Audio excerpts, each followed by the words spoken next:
Hello, friends. This is Pastor Eric Stevenson with the Greater Harvest Church of God in Christ. I pray that you and yours are well. Listen, I want to tell you a story. In the Word of the Lord in Luke, the 22nd chapter and the 31st verse, Jesus has just finished speaking with his disciples, and as his disciples were disputing over who's the greatest. And he finishes speaking to his disciples and he turns to Peter. He finishes speaking to his disciples and he turns to Peter.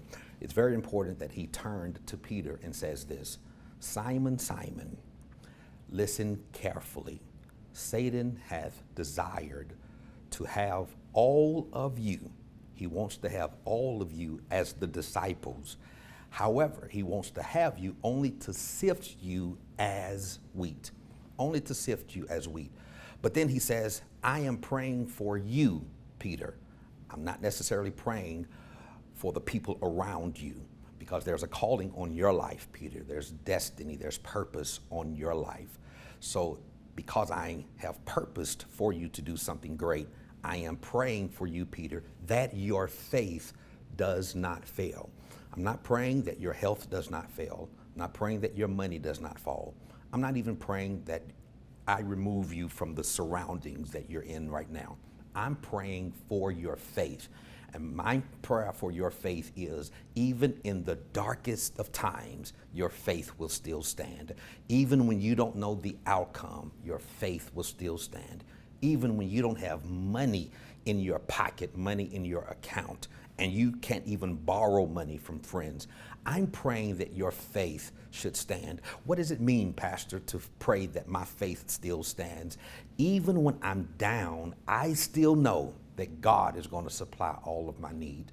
Even when I don't have money, I still know that God is going to make sure I don't get put out. God's going to make sure that even if I do get put out, he has somewhere else for me to go that's even possibly better.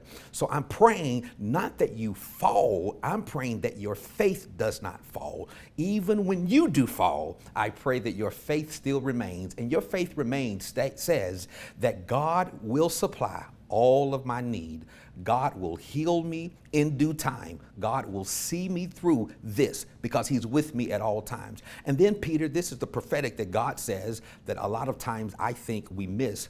He tells Peter, after you have been converted, even when you do fall and you get back up and you come back to me and you worship the true and the living God, I pray that when you get converted that you will strengthen someone else. So God is really telling Peter, hey, you're going to mess up, you're going to fall, but you're going to be all right because your faith has already been secured. And when you finish, go and get someone else. I pray that this has helped you and blessed you on today. Be blessed of the Lord, and whatever you do, have faith in God and don't lose your faith. God bless you and keep you.